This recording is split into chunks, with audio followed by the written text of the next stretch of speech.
आजपासून मी ठरवलं की चहाच घेणार नाही. झालं काय ते सांगते, पण त्याआधी मी माझं थोडंसं डेली रुटीन शेअर करते.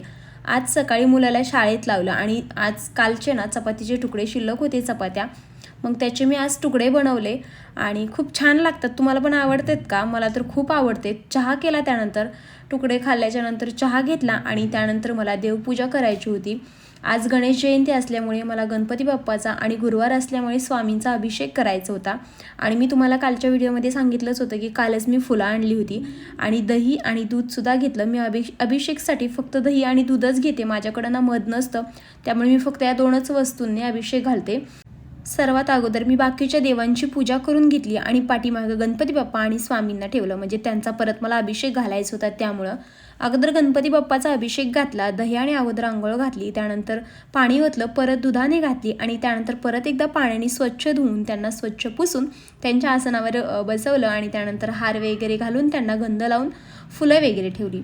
त्यानंतर मी स्वामींचं सुद्धा सेम अगदी तसंच केलं. दह्याने आंघोळ घातली, त्यानंतर दुधाने आंघोळ घातली आणि स्वामींनासुद्धा सेम गंध वगैरे लावून, त्यांचे वस्त्र घालून, त्यांना हार घालून, त्यांनासुद्धा छान असे फुलं वाहून त्यांचीसुद्धा पूजा केली.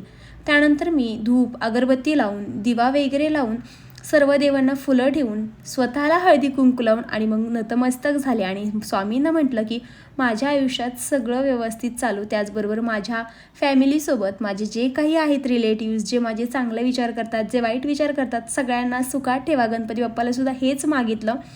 आणि त्यानंतर आहे ना, मला ना आज काम वगैरे झाल्यानंतर पोरांना खाली घेऊन जायचं होतं खेळायला, कारण की त्यांना पण कोंडून कोंडून नको वाटतं. थोडंसं खाली नेलं की त्यांनासुद्धा अगदी फ्रेश वाटतं आणि मलासुद्धा फ्रेश वाटतं, कारण की मी पण थोडंसं खाली गेल्यावर चालत असते.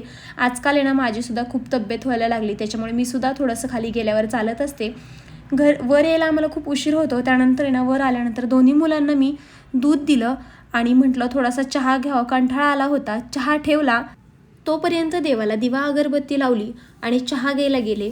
चहा गाळला आणि पिण्यासाठी जायला लागले, तर तोपर्यंत त्याच्यामध्ये हा किडा पडलेला होता. मग काय, चहा पिण्याचीच इच्छा गेली आणि परत चहा ठेवायची सुद्धा इच्छा गेली. जाऊ द्यात, असं होतं कधी कधी. भेटूया तशाच एका नवीन ब्लॉगमध्ये. तोपर्यंत बाय.